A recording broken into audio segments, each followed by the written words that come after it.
10, 9, 8, 7, 6, 5, 4, 3, 2, 1, 0. Shalom semuanya, mari kita bagi pintu semuanya. Kita akan berikan yang terbaik buat Tuhan kita.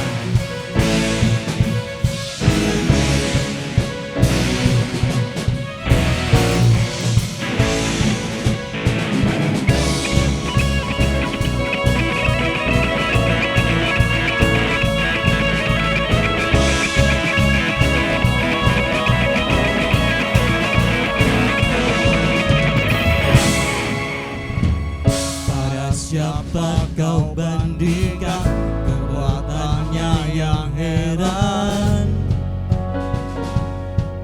Tak ada kerajaannya yang terbesar akan tergoyahkan. Semua musuhku terletak mendengar namamu Tuhan. Sorak kemenangan, sungguh tak tertandingi, tak ada yang setara denganmu. Hanya Yesus Tuhanlah yang terhebat, jauh melebihi dari penguasa di dunia. Kerajaanmu kekal. Semua bersorak-sorai dan melompat bagi Tuhan Allah kita. Siapa kau bandingkan kekuatannya yang heran? Tak ada kerajaannya yang terbesar akan tergoyahkan. Semua musuhku gemetar mendengar namamu Tuhan. Sorak kemenangan, semuanya lompat. Sungguh tak tertandingi, tak ada yang setara denganmu. Hanya Yesus Tuhanlah yang terhebat, jauh melebihi dari penguasa di dunia. Kerajaanmu besar, sungguh tak tertandingi, tak ada yang setara denganmu. Hanya Yesus Tuhanlah yang terhebat, jauh melebihi dari penguasa di dunia. Kerajaanmu kekal.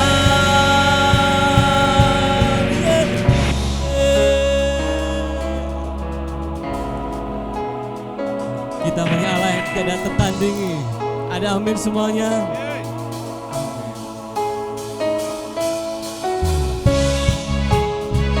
Tak ada Allah manapun yang lebih dahsyat daripada Allah kita. Allah kita hebat, Allah kita dahsyat, Allah kita luar biasa.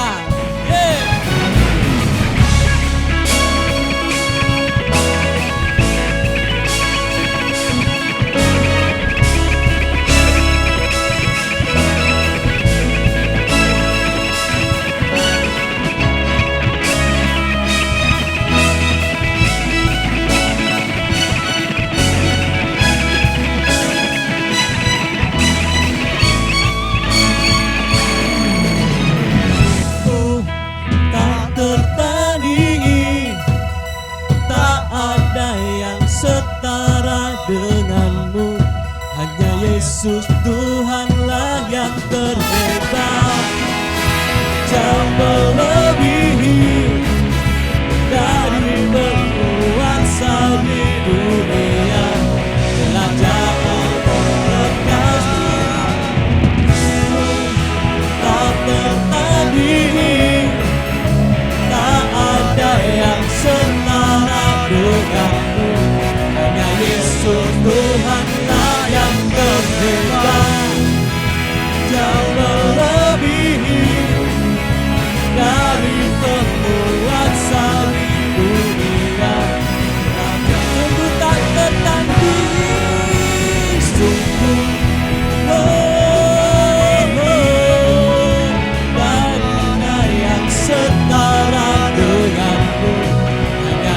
Yesus, Tuhanlah yang terhebat, Kau melebihi dari penguasa di dunia, Kerajaan-Mu kekal.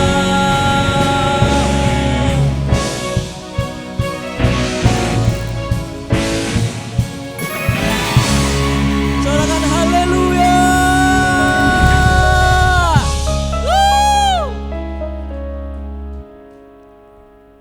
Masih semangat semuanya?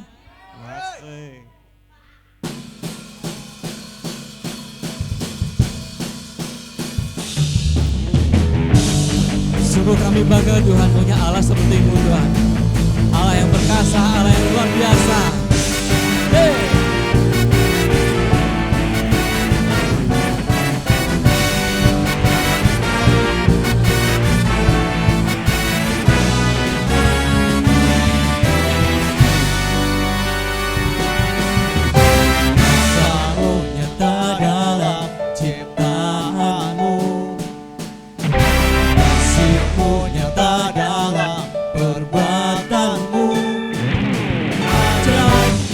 Dan berkuasa besar dan mulia, tak ada Tuhan seperti Kau Yesus. Sama-sama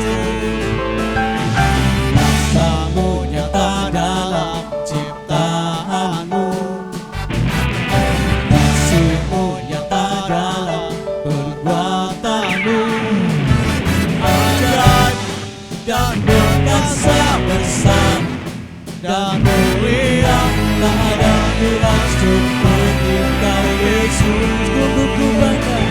Ku bangga memiliki-Mu, ku ada untuk menyembah-Mu selamanya.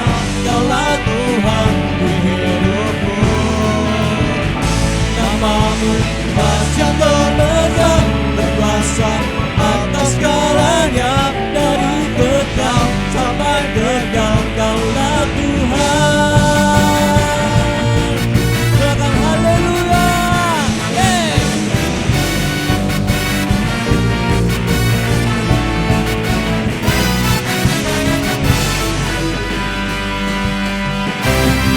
Kamu nyata dalam ciptaan-Mu, kasih-Mu nyata dalam perbuatan-Mu,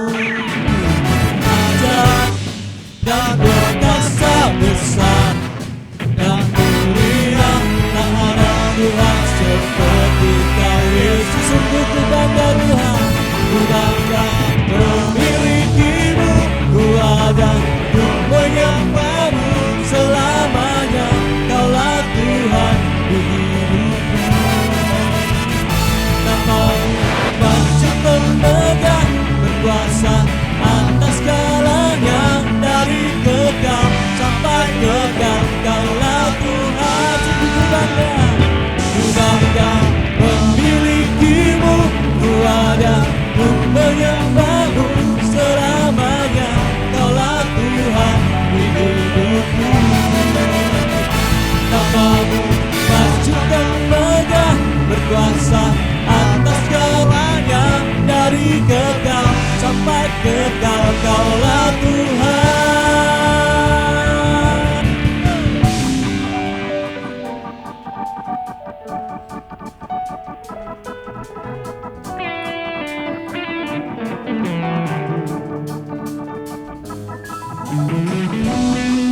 Siapa yang bangga memiliki Yesus yang dahsyat?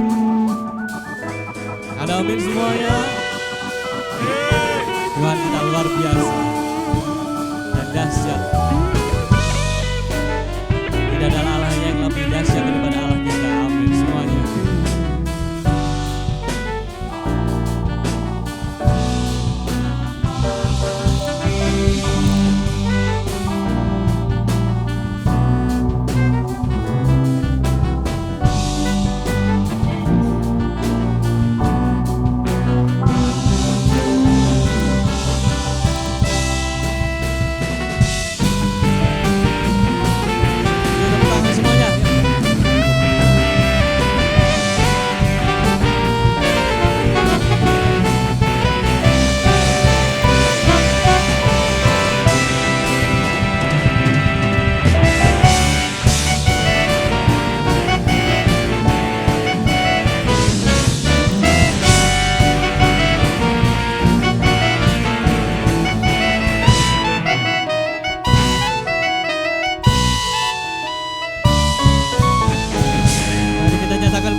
Masih semangat semuanya ya. Amin. Hey. Mana tepuk tangannya semuanya?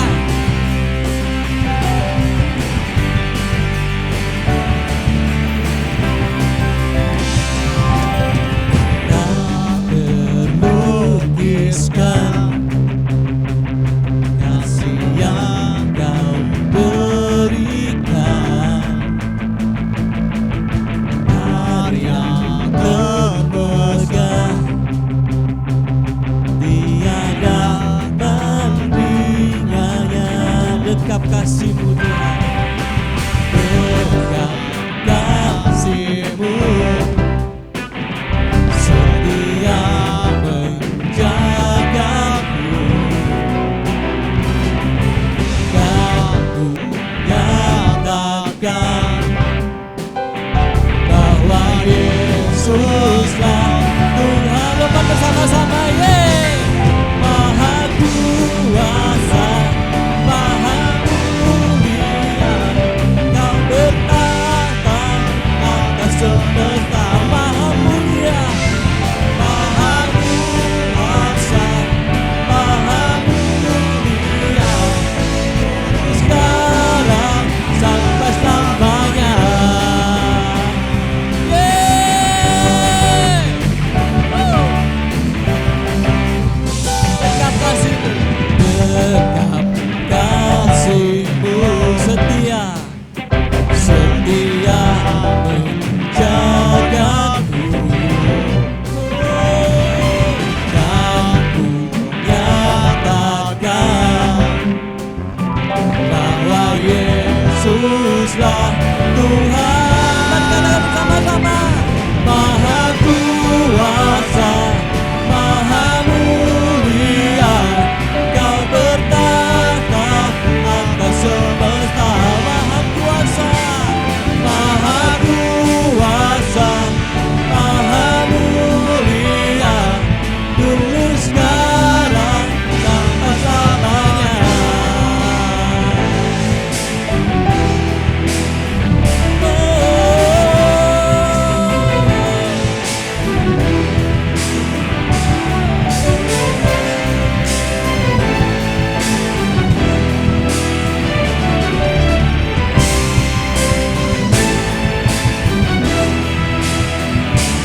Maha kuasa, maha mulia, Dia bertahta atas semesta.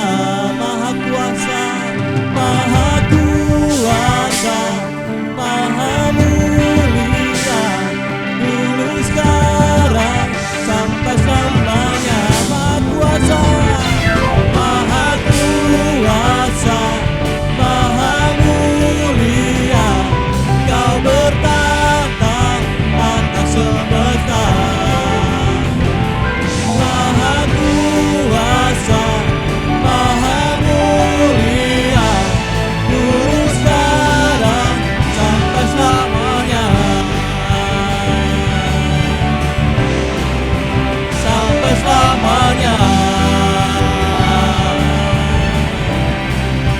Sampai selamanya. Sampai selamanya.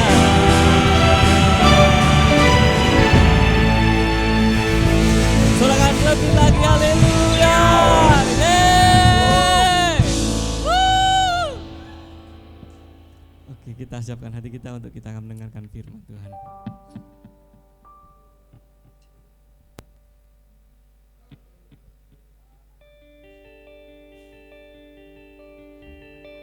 Terima kasih Tuhan.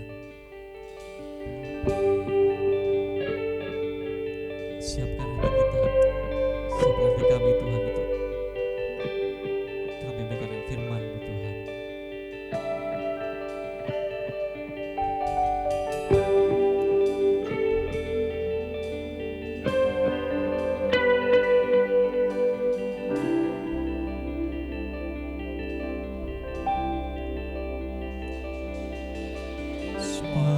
Karena anugerah-Mu hari ini ada,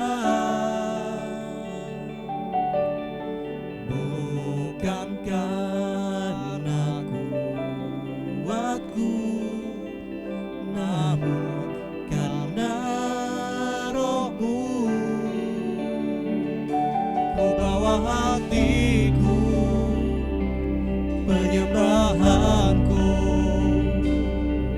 ku semakin berkurang, Yesus makin bertambah. Mengikut Yesus, itulah kesukaan hatiku. Ku lepas semua hakku untuk mengenal kehendaknya di hidupku. Mengiring Yesus, itulah kekuatan hidupku. Ku yakin anugerahnya mampu jadikanku hamba yang berkenan selalu.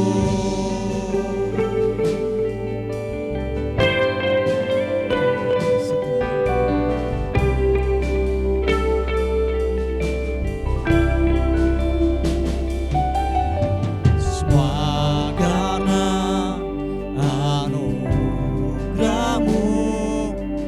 hari ini ada, bukan karena aku, namun karena Roh-Mu. Ku bawa hatiku, penyembah hatiku, ku semakin berkurang, Yesus makin bertambah. Mengikut Yesus, itulah kesukaan hatiku. Ku lepas semua hakku untuk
Itu kekuatan dalam hidup kami Tuhan. Ku yakin anugerahnya. Yes Lord. Jadikanku hamba yang berkenan selalu mengikut Yesus. Itulah kesukaan hatiku. Kami lepas semua hak kami untuk mengikutimu Tuhan.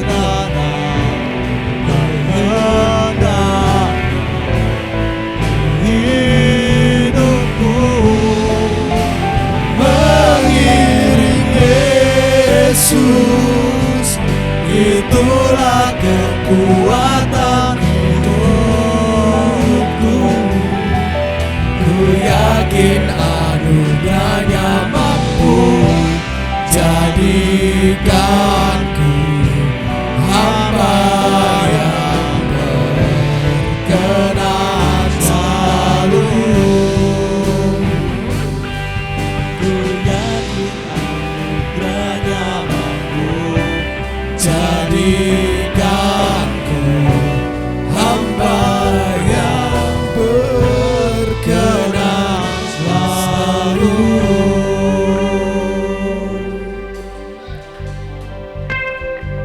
Biar Tuhan Yesus yang semakin bertambah dalam hidup kami. Kami yang makin dikurangi, makin dihabiskan. Amen. Sehingga tidak ada lagi yang disebut diri kami sendiri. Ini doa kami Tuhan. Selaras dengan perjalanan kami ikut Yesus.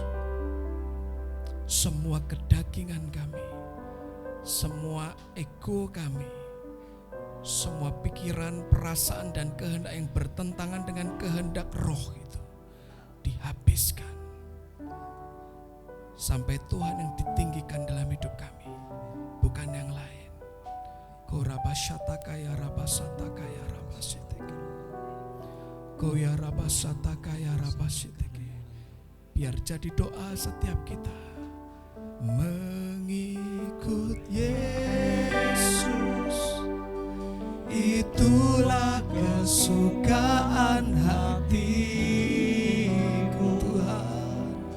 Ku lepas semua. Biar keluar dari hati umat-Mu, mengenal kehendaknya di hidupku, mengiring Yesus. Itulah kekuatan hidup ya Tuhan. Ku yakin anugerahnya mampu jadikanku hamba yang berkenan selalu. Satu yang kami inginkan Tuhan, ketika semuanya selesai, jatah hidup kami di bumi ini selesai, biar kalimat yang keluar daripadamu adalah bagus dan berkenan semua yang kau kerjakan anakku. Biar itu yang kami kejar, perkenan Tuhan dalam hidup kami. Ajari kami Tuhan, Tuhan Roh Kudus, singkapkan kebenaran buat setiap kami. Biar di kesempatan hari ini tanah hati kami jadi tanah yang paling subur untuk ditaburi benih kebenaran firman. Hamba-Mu berdoa, Tuhan bicara dengan cara yang kreatif pada setiap kami masing-masing. Apapun yang dihadapi umat-Mu dimanapun juga berada saat ini, Tuhan yang bicara lewat kebenaran firman-Mu mengubah hidup kami untuk selama-lamanya. Di dalam nama Tuhan Yesus Kristus, kami haus, kami lapar akan Tuhan. Kami rindu berjumpa dengan Tuhan lewat firman-Mu. Di dalam nama Tuhan Yesus sama-sama katakan, amin. Berikan kemuliaan bagi nama Tuhan. Silakan duduk semuanya. Shalom. Selamat pagi teman-teman di JS. Selamat siang, sore, malam buat teman-teman yang sedang mendengarkan siaran ini dimanapun juga berada. Ini hari terakhir di bulan keberapa? Keempat ya. Sudah 1 trimester kita lewati dan kita berdoa teman-teman sampai nanti ujung tahun ini. Masih ingat loh ya, ini tahun mengikatkan diri dengan Tuhan. Jangan ada yang pernah melepaskan diri dengan Tuhan. Amin. Oke, yang di jalan tiba-tiba ketemu rambu-rambu ini, apa nih kira-kira artinya?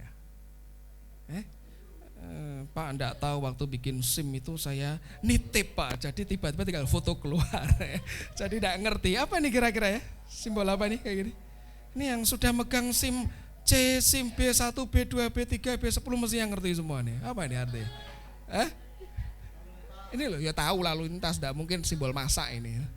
Apa ini, simbol apa? Kalau enggak tahu nih mesti direvisi nih surat izin mengemudinya ini. Ini artinya simbol dead end atau buntu, jalan buntu. Jadi kalau ininya merah, stripnya merah, ya tidak usah dilewatin, betul ya? Artinya buntu, bahasa Inggrisnya dead end. Jadi kalau kita masuk jalan itu ya percuma, buntu kok, nggak ada, makanya merah itu ujungnya ya kan. Jadi rambu-rambu itu berguna untuk apa? Memberitahu kita ya mengenai apa yang terjadi. Misalnya saya punya simbol satu lagi. Apa ini tulisannya? Kalau engkau hit itu enak terjemahan bahasa Jawa ketutuk gitu ya. Kalau kebentur gitu ya, kebentur tanda ini nanti Anda juga membentur jembatan itu. Ada jembatan ya, ini di sebuah negara bagian di Amerika sana. Jembatannya itu ada atapnya, rangka atap. Nah, kadang kalau pengemudi dia lupa bahwa kendaraannya tinggi dimensinya, bentur. Nah, masalahnya kita misalnya asing dengan bahasa ini. Mau pakai Google Translate disorot kamera kebetulan sinyalnya hilang. Nah, loh, apa ini kira-kira ya? Jadi, teman-teman, kemampuan kita untuk membaca simbol, untuk kita bisa ngerti ini ada peringatan apa, itu menentukan kita selamat di jalan atau tidak. Selamat ya? Lah misalnya ngebut tuh kenceng-kenceng. Kemudian ada simbol buntu kayak gini. Tiba-tiba di depan ada halangan. Bisa ketabrak gak? Bisa. Jadi kita penting untuk paham itu. Lah kadang ketolong dengan bahasa. Lah masalah kalau bahasanya aja kita nggak paham, nih bahasa Inggris teman-teman pada bisa lah. Kalau saya ganti bahasanya bahasa Turki, nah kan belum tentu bisa semua ya kan. Ada lagi nih tiba-tiba. Kira-kira ini gambarnya mungkin nggak tahu kelihatan, nggak usah dibaca tulisannya ya kan. Ini ada burung apa nih kira-kira, merpati ya kan. Terus di ujungnya ada jari. Nah itu simbol apa kira-kira? Jadi di sebuah tempat di Eropa itu nanti ada banyak burung merpati yang mereka tuh kalau dikasih makanan tuh semangat gitu kan, nyeneng gitu ya kalau kita ngasih makanan gitu ya. Tapi ganas itu, kalau nanti dikasih makanan tiba-tiba jari kita bisa ikut digigit. Bukan digigit, dipatuk, lepas jarinya, berarti ada kejadian. Sehingga ini tulisannya seperti hati-hati ya, warning, feed a pigeon lose a finger. Kalau kamu kasih makanan ke burung merpati, jarimu bisa hilang. Berarti kan ganas-ganas, betul ya? Ada lagi yang terakhir. Simbolnya seperti ini. Be prepared for the unexpected. Tiba-tiba di sebuah jalan di tepi jurang, tebing gitu, ada tulisnya hati-hati, siap-siap ada hal yang tidak terduga. Dikasih presentasinya mobil ketiban apa ini? Pohon, gede sekali. Ini kira-kira berapa ton? Kemarin waktu teman-teman ada Kak Sepi, Om Sam, Adli Ruhuli, Nathan motong batang pohon apa itu? Yang di samping itu? Kersen itu aja yang kecilnya ngangkatnya butuh 3 orang, apalagi segede ini. Lah semisal kita mengabaikan be prepared for the unexpected, kira-kira bisa bahaya nggak? Bahaya. Itu gelondongan kayu, tiba-tiba ada batu gede sekali nimpa mobil kan bahaya. Jadi hidup ini teman-teman ada rambu-rambu yang harus diikuti. Begitu abaikan saja, risiko ditanggung penumpang. Hari ini kita mau belajar ada beberapa rambu yang itu Tuhan munculkan secara samar dalam hidup kita. Dan seringkali nggak pakai tulisan seperti ini. Nah Alkitab ini keren karena bentuknya tulisan, kita bisa baca diulang-ulang sehingga hidup kita bisa waspada di situ. Yuk kita sama-sama belajar firman. Mari kita sama-sama buka di kitab Hakim-Hakim. Kitab apa? Hakim-Hakim. Tiap kali dengar Hakim-Hakim kita mesti ingat bahwa ada polanya itu.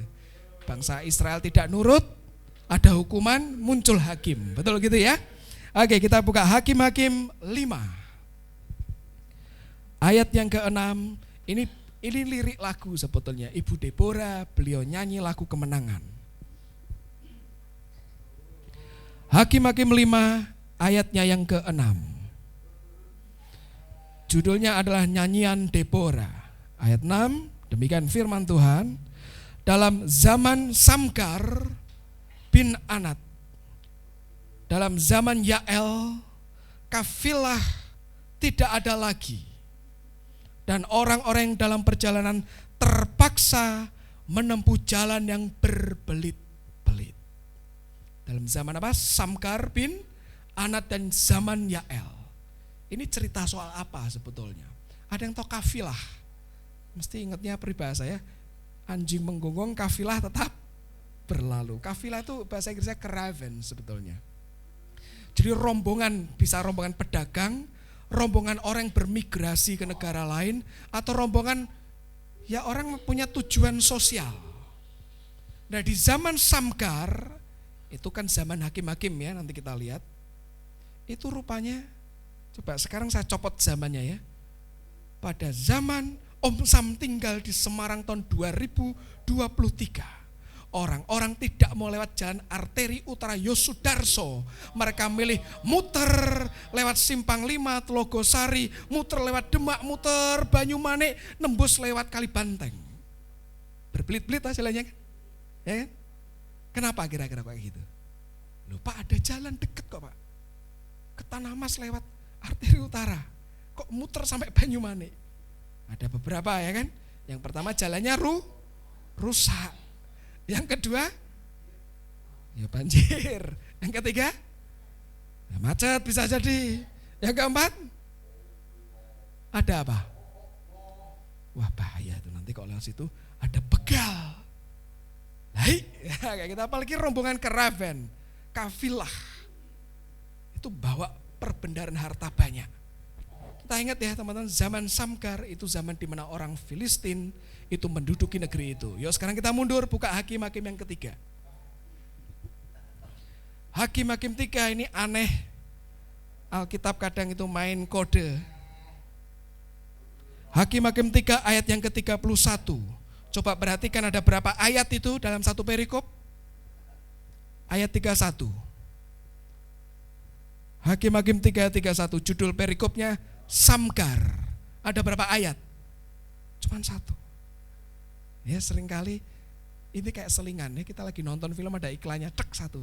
Tiba-tiba satu dikasih selingan kita nih. Ini Samgar, kita baca.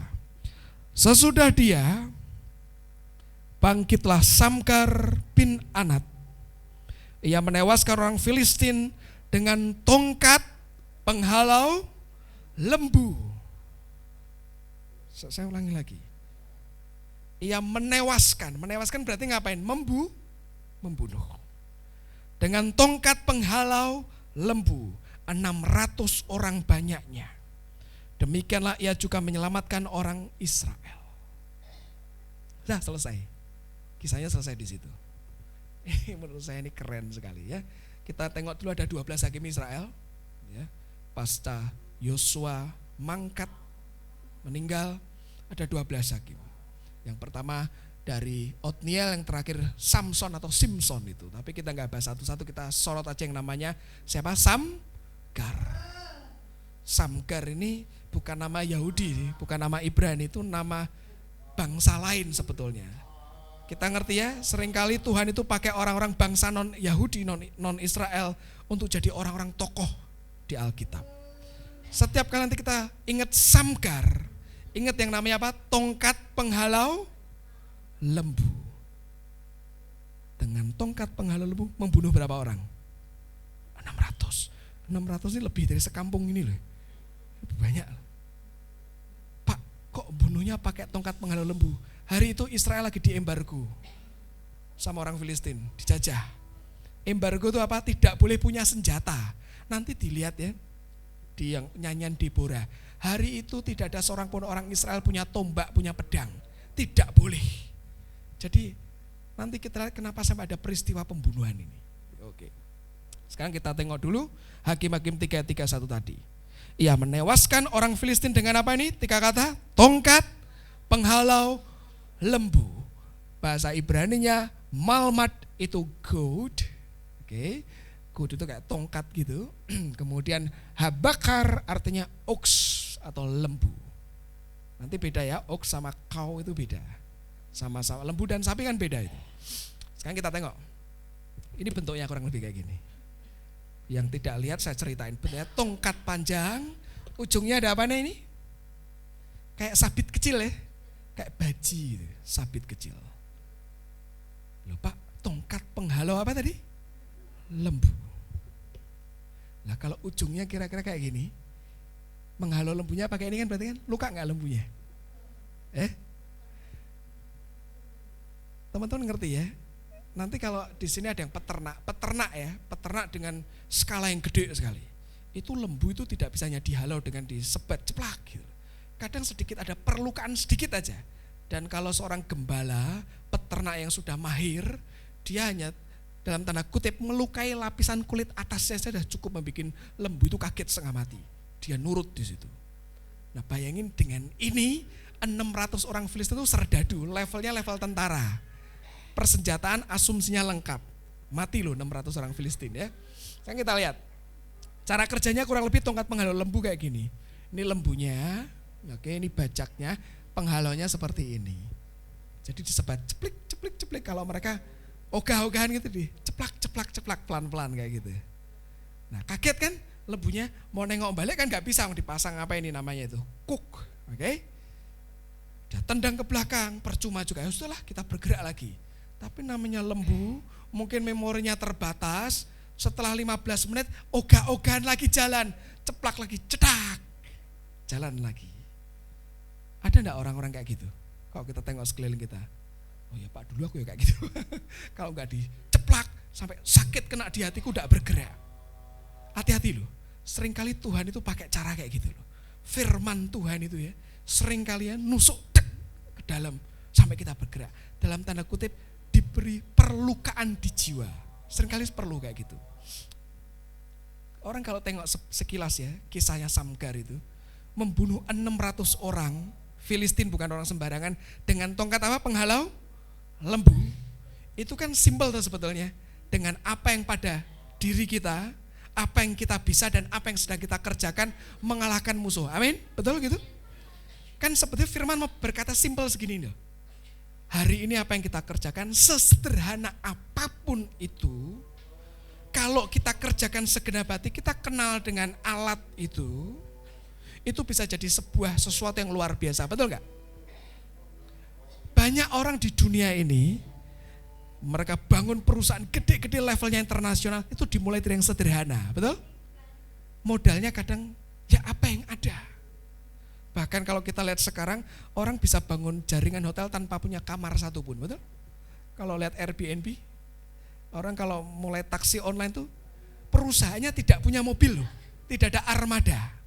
Yang punya armada siapa? Mitranya, betul? Bahkan dalam tanda kutip tanpa modal. Kalau kita berkata, aku tidak punya apa-apa, aku tidak punya banyak hal, sebetulnya kita sedang berkata, Tuhan Engkau tidak bisa membuat hidupku berubah. Samgar modalnya tongkat penghalau, lembu itu instrumen kerjanya dia enggak? Ya untuk dia kerja, biasa menghalau lembu, kali ini menghalau 600 serdadu Filistin. Ingat secara sosial politik Filistin itu penjajah. Jadi mereka di atas ya, secara sosial ya lebih hebat, secara politik lebih hebat, secara persenjataan dan pengalaman lebih hebat. Dibantai dengan dibantai dengan tongkat penghalau lembu. Sesederhana itu. Jadi ini basicnya kita ngerti dulu ya, bahwa dengan apa yang ada, hidup kita bisa menghasilkan sesuatu untuk Tuhan. Amin. Mantan Presiden Amerika pernah bilang gini kan, Pak Theodore Roosevelt, lakukan apa yang engkau bisa, do what you can. Pak, aku bisanya ngoceh-ngoceh. Berarti mulutnya bisa bergerak gak? Bisa. Loh Pak, mulut bergerak kan semua orang bisa bergerak. Masa? Ada orang-orang gak bisa gerakin mulut loh, ada kan, betul? Ada orang-orang mau ngomong tapi gak bisa keluar, betul gak? Jadi kalau kita bisa ngoceh berarti punya energi untuk ngomong enggak? Punya. Pak Roosevelt bilang do what you can. Lanjutannya, with what you have, dengan apa yang kau punya. Pak, punyanya tenaga. Berarti punya kan? Ada orang-orang cuma tergolek lemah di atas tempat tidur loh, tapi otaknya jalan. Berarti punya pikiran enggak? Punya. Where you are, di mana kau berada.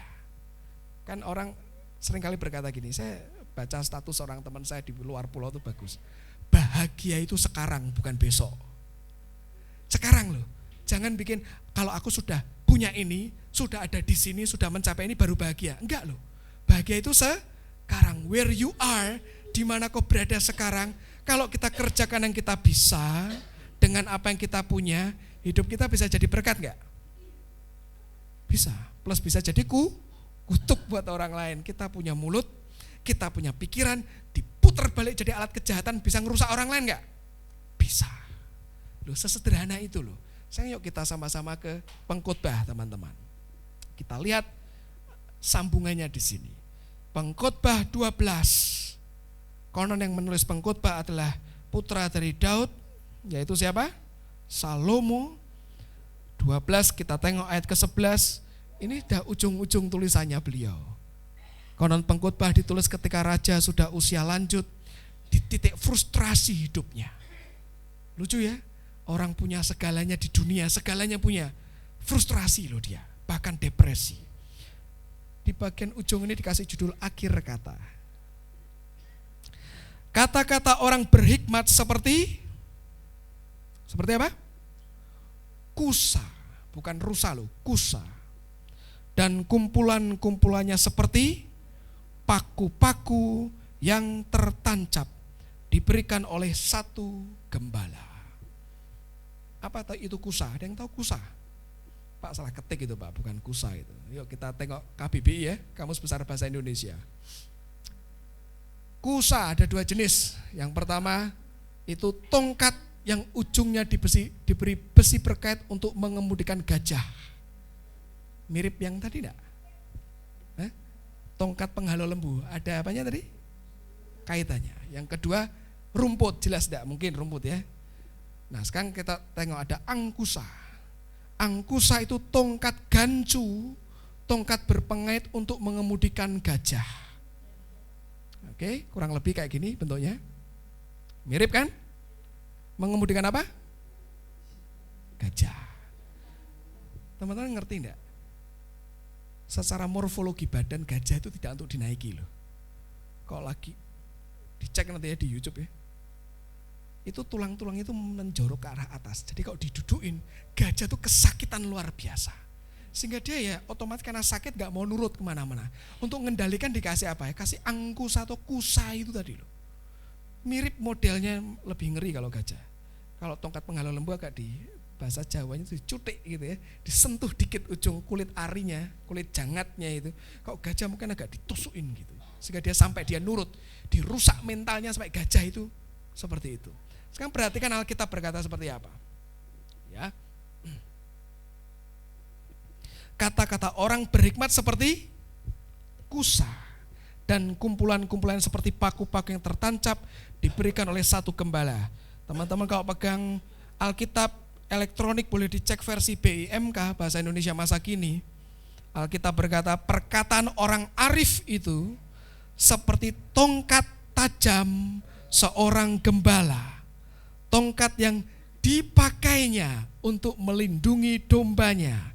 Kumpulan amsal dan nasihat seperti paku yang tertancap kuat. Semua itu diberikan Allah juga, gembala kita yang satu-satunya. Lebih jelas ya, terjemahan masa kini ya.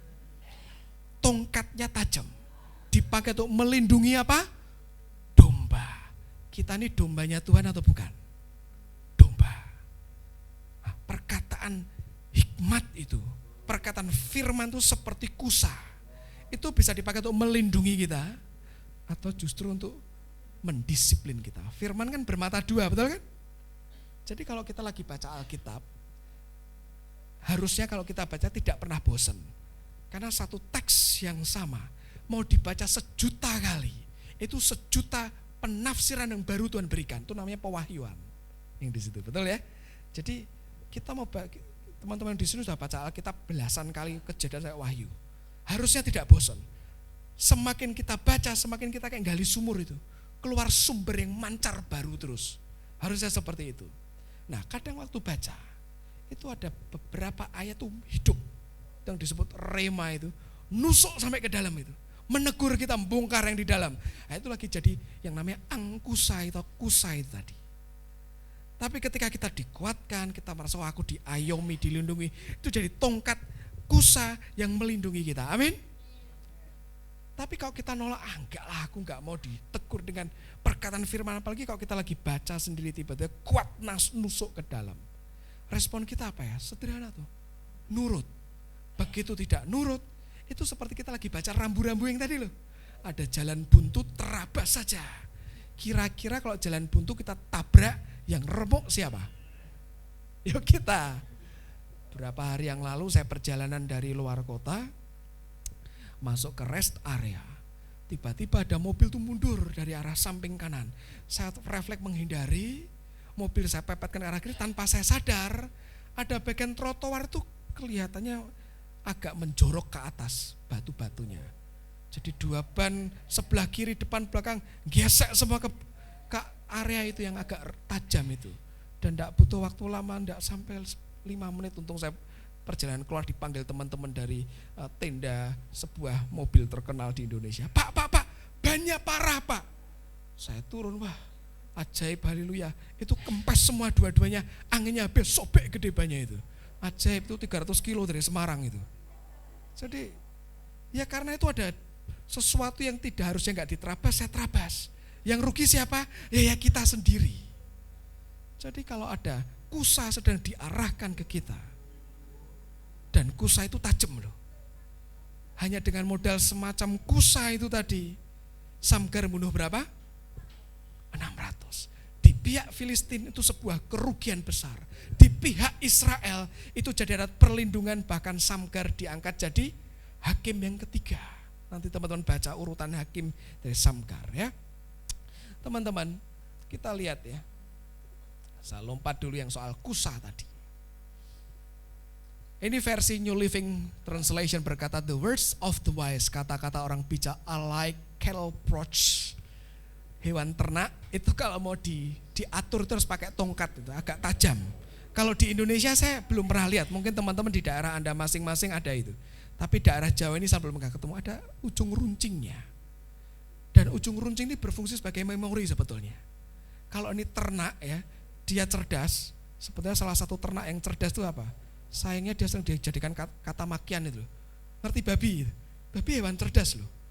Ada penelitian berkata di jurnal itu ya, babi itu dia tingkat kecerdasannya mirip dengan anak umur 3 bulan. Dan babi itu bersih.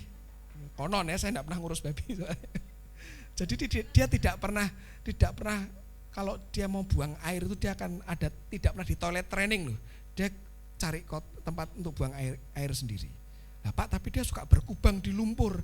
Ya karena babi nggak punya kelenjar keringat. Jadi dia kalau kepanasan cari lumpur itu untuk ngademin tubuhnya seperti itu. Ini hewan cerdas. Biasanya kalau dia kena perlukaan sekali, dia akan ngerti, tidak akan diulangi lagi. Tapi ada beberapa hewan ternak itu harus disundut berkali-kali sampai dia harus nurut. Nah itu fungsi dari kusa itu seperti itu. Makanya disebut kelproch. Painful but helpful. Sangat menyakitkan tapi sangat membantu. Firman tuh kalau lagi nusuk ke dalam tuh kan sakit ya rasanya ya. Waduh, ini kok Alkitab berkata enggak berubah-berubah ya. Ampuni kasihi musuhmu. Waduh. Nah, tapi sakit Pak rasanya Pak di sini Pak. But helpful. Kalau kita kerjakan itu sangat menolong kita. Amin. Their collected sayings are like a nail-studded stick with which a shepherd drives the sheep. Jadi paku-paku itu digabung untuk bentuk sebuah struktur untuk mengarahkan domba-domba gembalaan. Nah kita ini sebagai domba gembalaan itu mesti siap ada yang namanya kusa. Kadang itu nusuk dalam kita. Firman kan membedah pertimbangan antara di jiwa itu loh. Tapi dia juga melindungi kita. Amin. Kalau kita berkata, Tuhan aku mau dilindungi saja. Engkau sebagai gembala yang baik. Kan baik Tuhan. Baik itu bukan berarti tidak pernah marah loh. Justru kalau baik dan benar, dia akan marah menegur, memberikan hardikan tepat pada waktunya. Betul kayak gitu? Jadi definisi baiknya Tuhan tuh kita mesti sadar, teman-teman. Oke, kita tengok lagi. Sekarang kita mau lihat satu hal. Apa akibatnya kalau kita tidak pernah terdidik dengan benar? Ada sebuah tayangan ini, riset udah beberapa waktu yang lalu, teman-teman dari Tomo News merangkum buat kita semuanya. Yuk silakan diklik.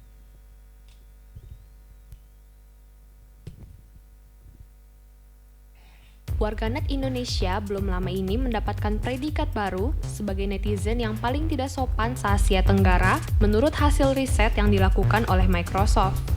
Survei Digital Civility Index 2020 menunjukkan bahwa Indonesia mendapatkan 76 poin DCI, paling bawah di antara negara Asia Tenggara lainnya. Indonesia juga menempati posisi keempat terburuk dari 32 negara di dunia setelah Meksiko dan Rusia, serta Afrika Selatan yang menduduki posisi paling pertama. 3 poin utama alasan Indonesia menempati posisi tersebut yaitu karena tingkat hoaks sebesar 47%, ujaran kebencian 27%, dan tingkat diskriminasi sebesar 13%. Survei yang telah diberikan kepada lebih dari 16.000 responden, mulai dari remaja hingga dewasa, di 32 negara sejak bulan April hingga Mei 2020, menanyakan interaksi online yang mereka alami. Tujuan dilakukannya survei ini yaitu untuk mengukur nada dan tenor interaksi online yang digunakan oleh pengguna internet dari seluruh negara di dunia. Tentu hasil survei ini sempat membuat warganet Indonesia geram, bahkan menyerbu balik akun Instagram Microsoft yang hingga kini tidak membuka kolom komentarnya. Tapi beberapa pengguna Twitter mengatakan bahwa hasil survei tersebut memang benar adanya, terbukti dari serbuan warganet Indonesia tersebut. Di sisi lain, sebenarnya masih terdapat poin-poin yang perlu diperhatikan dari hasil survei DCI. Dari tingkat DCI tinggi yang dimiliki Indonesia, juga terdapat sebesar 80% tingkat kekhawatiran dan 81% tingkat konsekuensi yang terjadi. Konsekuensi dari tingginya DCI sangat beragam, yakni seperti kurangnya rasa percaya terhadap orang lain, stres, depresi, bahkan meningkatnya keinginan bunuh diri.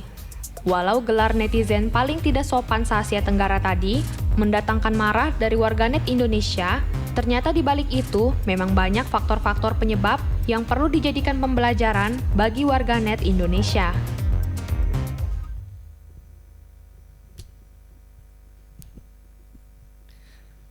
Itu warganet itu namanya netizen, ya kan? Netizen di mana tadi dibilang? Di Indonesia. Kita tinggal di negara mana? Indonesia. Itu survei Microsoft itu bangsa kita sebetulnya. Microsoft itu perusahaan gede ya. Jadi kalau ketemu orang Indonesia itu ya, saya bilang rata-rata ya, itu tidak seperti yang diomongkan loh. Tidak langsung serta-merta hate speech, ngomong kebencian. Karena bangsa kita dikenal sebagai bangsa yang ramah.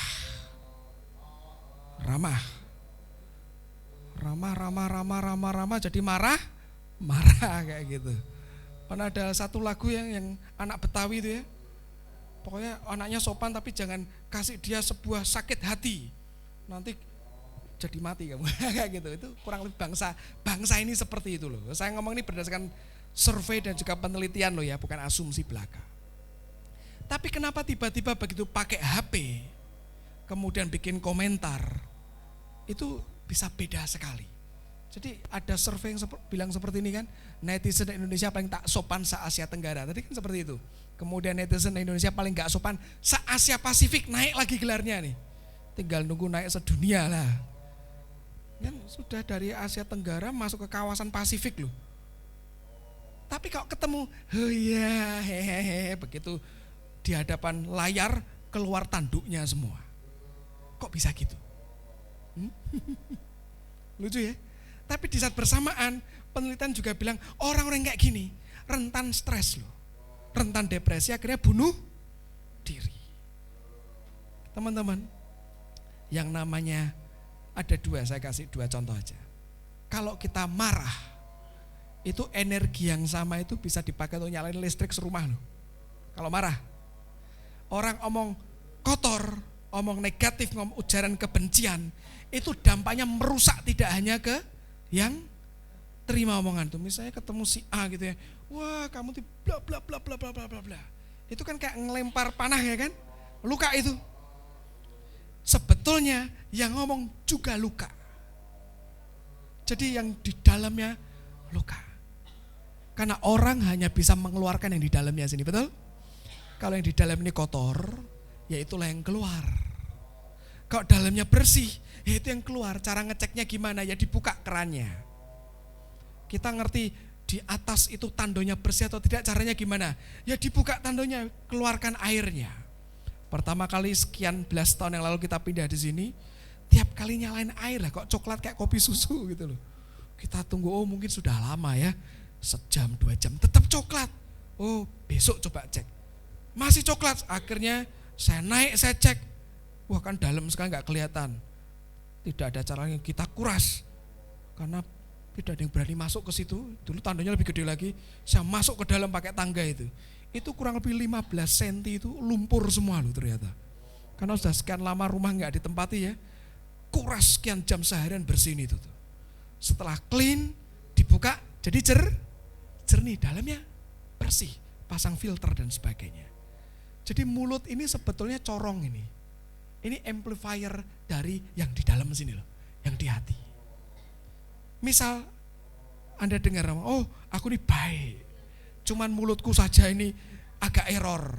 Ya sebetulnya itu problemnya dari sini. Karena mulut cuman corong. Tuhan Yesus berkata apa? Yang di dalam hati mengalir lewat mulut. Kalau hati ini tidak pernah diberikan pada Tuhan, oh Tuhan, ini hatiku silakan engkau disiplin dengan kusamu. Silakan tongkat penghalau lembu itu beresin yang di dalam. Setiap kali ada mau ujaran kebencian muncul, kan ujaran kebencian tidak pernah muncul tanpa sebab, betul gak sih teman-teman? Tiba-tiba nyeplos gitu aja gak mungkin. Ini di tengah-tengah kita ada Mbak Sisil yang kadang ngomong begini, itu tidak sederhana loh. Kalau kita tarik mundur, di tahun-tahun sebelumnya itu ada peristiwa yang menyakitkan hatinya dan belum beres itu, sehingga keluar itu terus, betul? Misal kita teringat pada sebuah peristiwa di masa silam yang kita anggap belum beres. Nanti tiap kali ingat itu seperti ada yang berdesir di hati.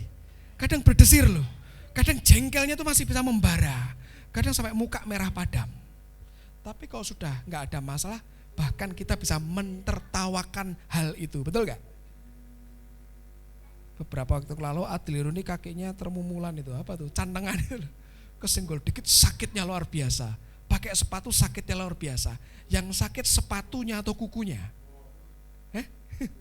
Kukunya. Terus kalau misalnya kesakitan gitu nyalain sepatunya, ini sepatunya nggak cocok ini. Terus nyalain yang nyenggol, kamu nyenggol aku. Yang salah siapa? Ya bukan sepatu, bukan orang lainnya. Kuku itu harus diberesin. Kalau kita berkata, Tuhan, kenapa yang di dalamku ini berantakan semua? Jangan-jangan ada kurikulum Tuhan yang belum kita selesaikan. Ada kusa itu yang belum selesai.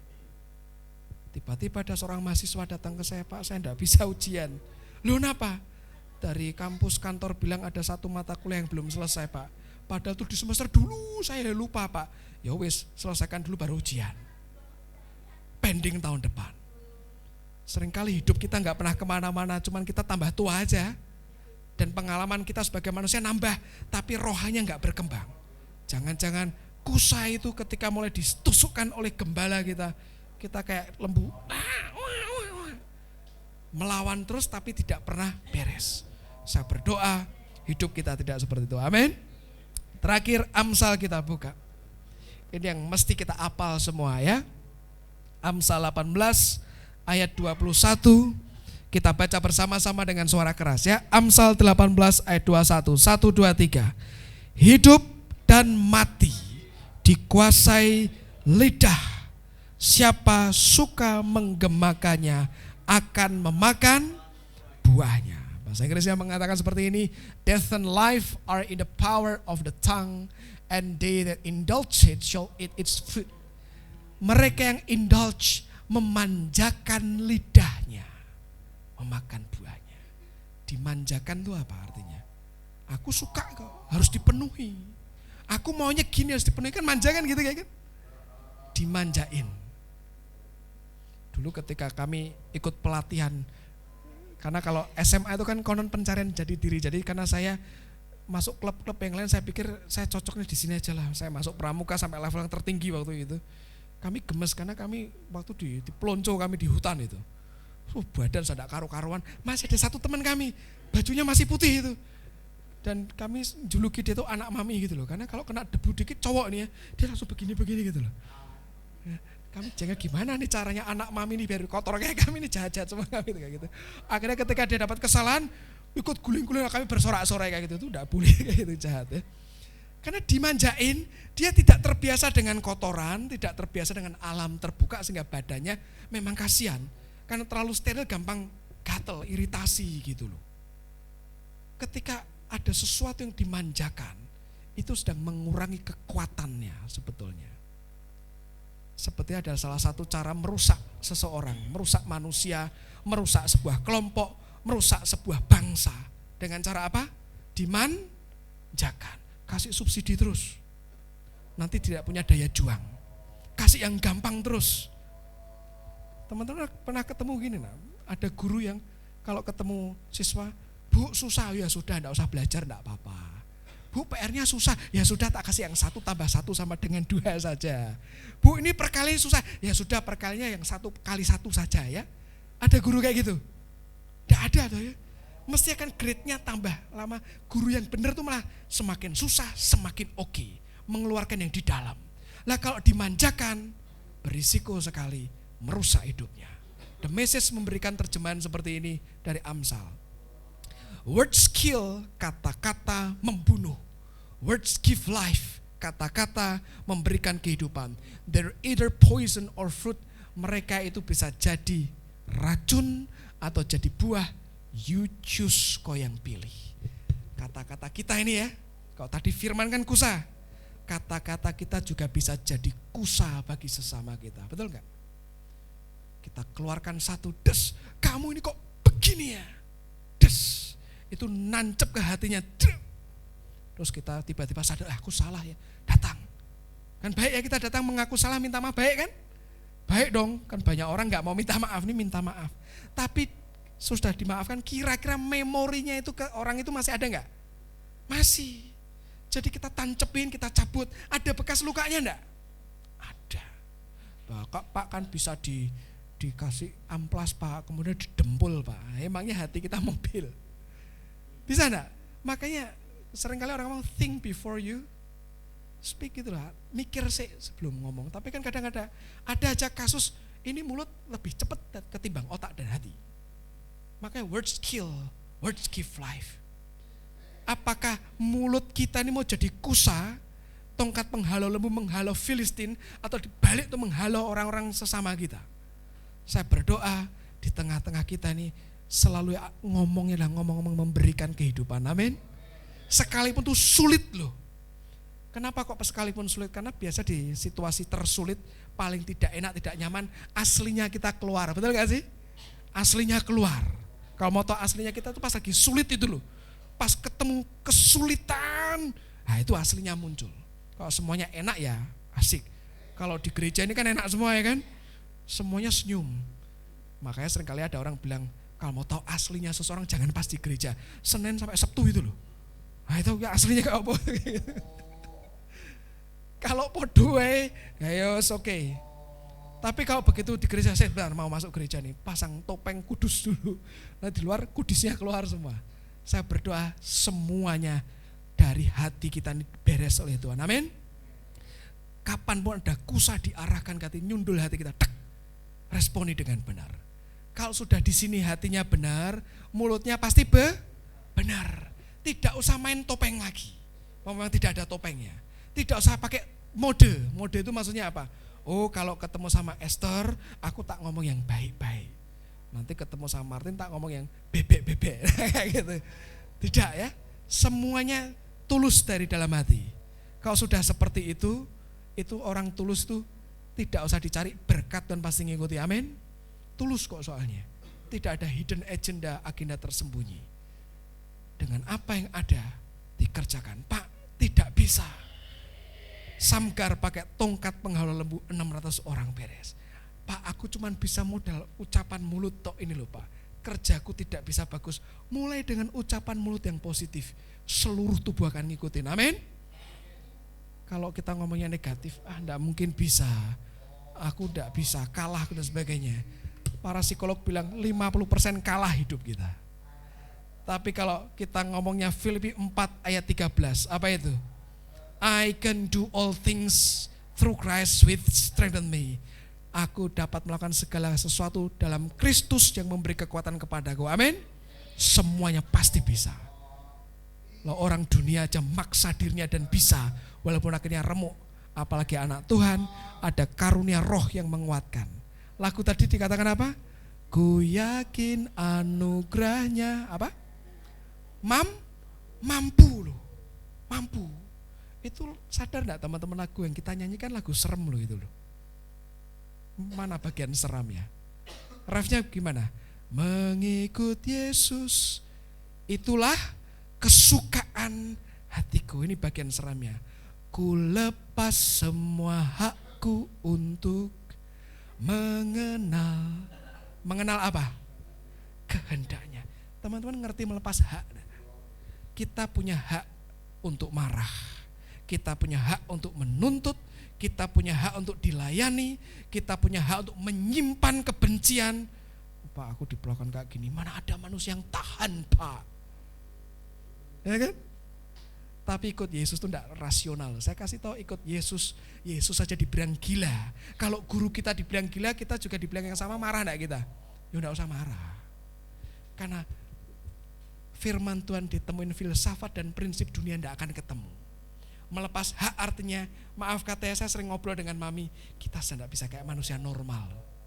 Di saat dunia berkata, wajar kita marah, wajar kita tuntut, Tuhan berkata, lepaskan hak. Kayak orang bodoh, serius. Dia apa-apain diem aja. Sehingga hari itu mungkin ya tidak tertutup kemungkinan Yesus dibilang bodoh loh. Tuhan, engkau kan bisa ngelawan guru. Engkau dicambuin, diludahi, lawan dong. Betul enggak? Tapi beliau diam.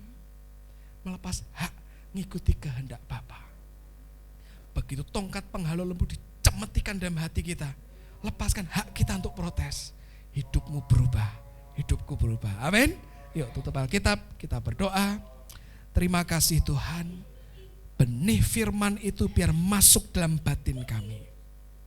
Benih itu pecah, benih itu tumbuh, dan tumbuh dengan baik, sehat dan kuat, sehingga berbuah berlipat kali ganda.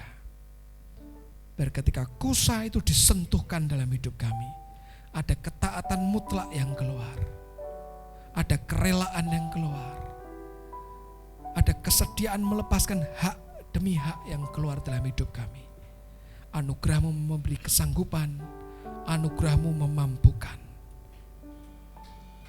Berkati hamba-hamba-Mu, semua yang di KJS, semua yang sedang mendengarkan siaran ini dimanapun juga berada, dan apapun yang sedang kami hadapi, anugerah Tuhan memberi kami kesanggupan dan memampukan kami.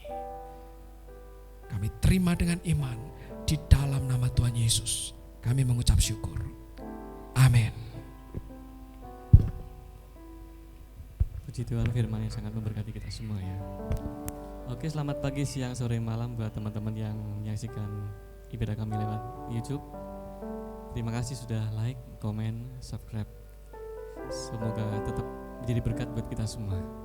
Oke, kita akan selesai ibadah hari ini. Mari saya undang kita berdiri semuanya.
kedangkan tangan, terima berkat dari Tuhan.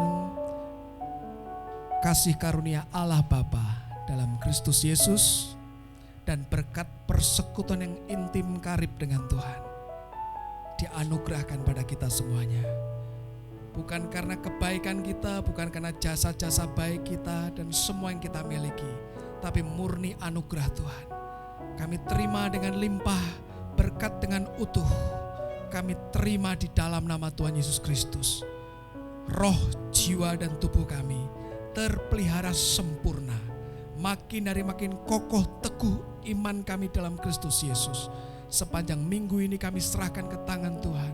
Setiap rencana kerja, setiap studi, setiap apapun juga yang kami kerjakan, oleh anugerah Tuhan semuanya diberkati. Yang kami sentuh jadi berhasil, semuanya jadi besar oleh karena anugerah Tuhan. Kami pulang, kami terima berkat terbaik di dalam nama Tuhan Yesus Kristus. Dimeteraikan, digenapi dalam hidup kami semuanya. Di dalam nama Tuhan Yesus Kristus yang sangat diberkati, sama-sama katakan amin. Tuhan Yesus memberkati. Selamat hari Minggu semuanya, Tuhan Yesus memberkati.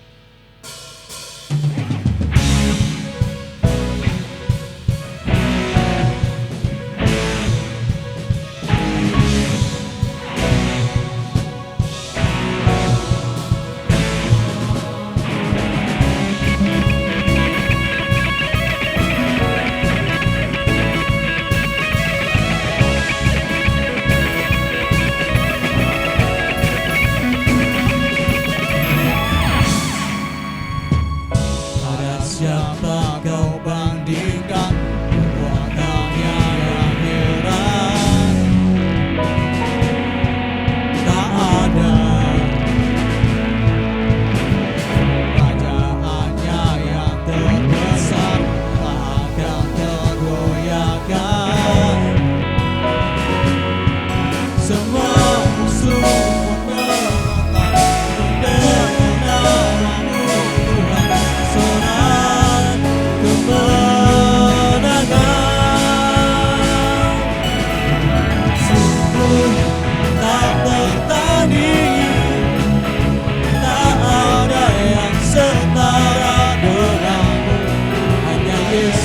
Tuhanlah yang terhebat, jauh melebihi dari penguasa di dunia. Kerajaanmu kekal, sungguh tak tertandingi, tak ada yang setara denganmu. Hanya Yesus Tuhanlah yang terhebat, jauh melebihi dari penguasa di dunia. Kerajaanmu kekal.